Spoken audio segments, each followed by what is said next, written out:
Today we're going to build something that I called the button. So all this is something similar to what Amazon sells as Amazon Dash button. So there's just one switch and a battery inside and some kind of processor. You click a button on this and it turns on the chip, connects to the Wi-Fi, and does a certain process. In this case, it's going to order a certain product from Amazon. So let's go ahead and see what I have built.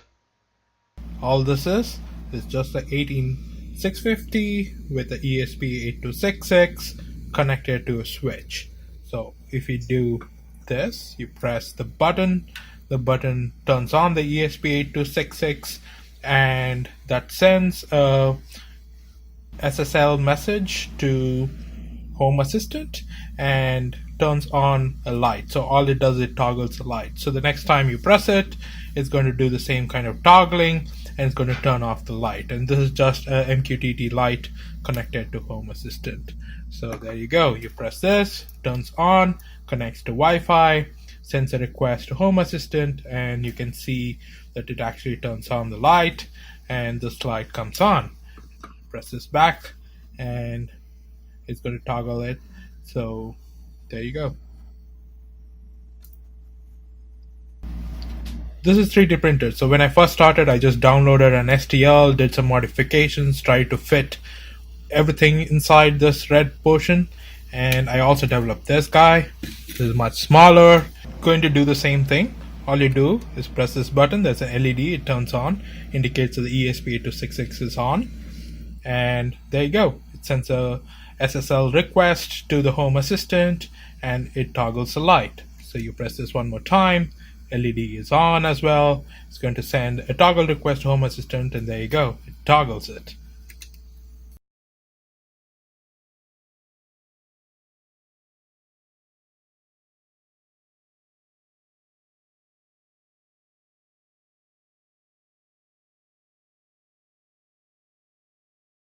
This is actually a combination of two different projects. The first project that I have already discussed below, I'm going to leave the links right here.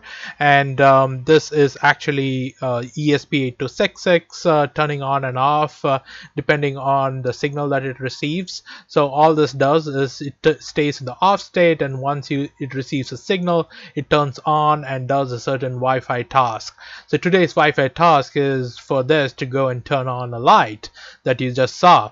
So basically we're going to use the HARestAPI to actually do that.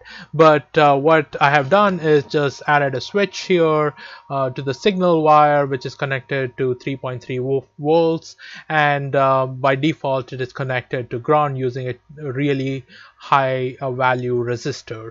So the moment this guy turns on, a 3.3 volt signal turns on this ESP8266 and it does its whatever the Wi-Fi thing that we ask it to do. So today we're going to make it do something using HARestAPI. So I have used a Cherry MX switch. So all this does is once you press this, it connects the two different ends, and that is right here. So once it turns on, the ESP8266 is going to connect to Home Assistant, and the Home Assistant connects to a light and turns on a light. Okay, so that is what it does. So basically it is a combination of this project and the HARestAPI project. So again, I 3D printed this button. So it's a big yellow button that is sitting on top of Cherry MX switch, and all that complicated circuit is inside. So this also has an 18650 battery and the ESP8266 and everything in that circuit that I showed before. So once you press this button, it goes and connects to Home Assistant using the HARestAPI. I'm going to leave links below. So basically this is just an example for you guys to figure out how you can actually use HARestAPI. So you press this button, it turns on a particular light. In this case, it just toggling on and off. So you can do anything you want on Home Assistant. So you can just make it turn on a particular notification. So I'm just giving an example here where I just turn on a light. If I open the inside of it, all this is